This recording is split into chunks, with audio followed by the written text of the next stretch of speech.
પાલનપુરમાં ગેસની અછત વચ્ચે વેપારીનો દેશી જુગાડ. પાલનપુરમાં કોમર્શિયલ ગેસ બોટલની અછતને કારણે નાના વેપારીઓ મુશ્કેલીમાં મુકાયા છે. ગેસ ન મળતા કેટલાક વેપારીઓએ દેશી જુગાડ અપનાવી કોલસાના સઘળા પર ચા બનાવવાનું શરૂ કર્યું છે. એક ડોલમાંથી સઘળો બનાવી કામ ચલાવવામાં આવી રહ્યું છે. જો કે આ રીત સારી છે, પરંતુ ખર્ચ ગેસની સરખામણીએ વધુ થાય છે, જેના કારણે નફો ઘટી રહ્યો છે. રોજગાર અને પરિવારનું ગુજરાન ચલાવવા વેપારીઓ મજબૂર બન્યા છે. પાલનપુર શહેરમાં ગેસની બોટલની અછતને લઈ વેપારીઓ અત્યારે મુશ્કેલીનો સામનો અનુભવી રહ્યા છે. અત્યારે પાલનપુરના કોજી વિસ્તારમાં જે ઉંમરલાયક કાકા છે, તેમને પણ ગેસનો બોટલ ન મળતા તેમને દેશી જુગાડ શરૂ કર્યો છે. ગેસની જગ્યાએ તે ચૂલા ઉપર ચા બનાવવાનું શરૂ કર્યું છે. જેઓ સાથે આપણે સીધી વાત કરીશું કે આ દેશી જુગાડ પાછળનું શું કારણ છે. બોલો ભાઈ, તમે બોલો. ફરી નીકળાવો જલ્દી ફટાફટ. એમાં શું છે સાહેબ કે બાટલા અમને હાલ છે મળતા નથી. પ્રાઇવેટ કંપની છે, તે બાટલા અમને મળતા નહીં, બરાબર. એટલે અમે હવે આ દેશી જુગાડ કરીને ચા બનાવીએ છીએ.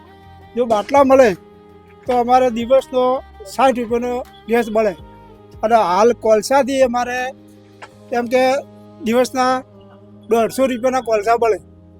એટલું અમારે નુકસાન થાય, બીજું કંઈ નહીં. તમે આ ચૂલો બનાવ્યો છે, એમાં કઈ રીતે ચૂલો તૈયાર કર્યો? ચૂલો તો મેં જાતે તૈયાર કર્યો હોય.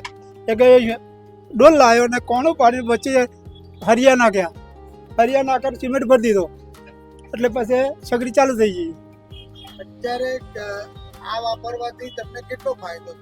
ખરો માનો તો ફાયદો તો નથી જ. ગેસ કરતા આ મોંઘું પડે. હવે કોલસા અત્યારે 50 રૂપિયા કિલો હોય, પથ્થરિયા 70 રૂપિયા કિલો હોય, એટલે અમને મોંઘું જ પડે.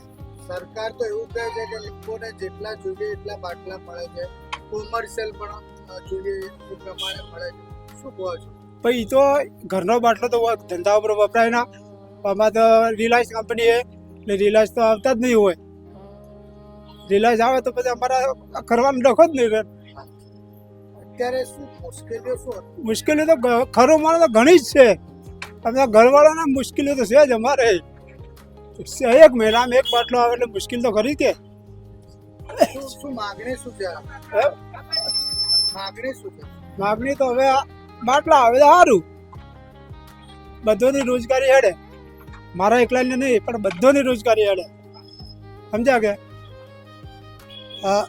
આપે જોયું કે કાકાએ દેશી જુગાડ લગાવી ચૂલો તૈયાર કર્યો છે, અને ચૂલાની તૈયાર કરેલી ચા લોકોને પીવડાવી રહ્યા છે. અંકિત વ્યાસ, ન્યૂઝ ઓનલી, બનાસકાંઠા.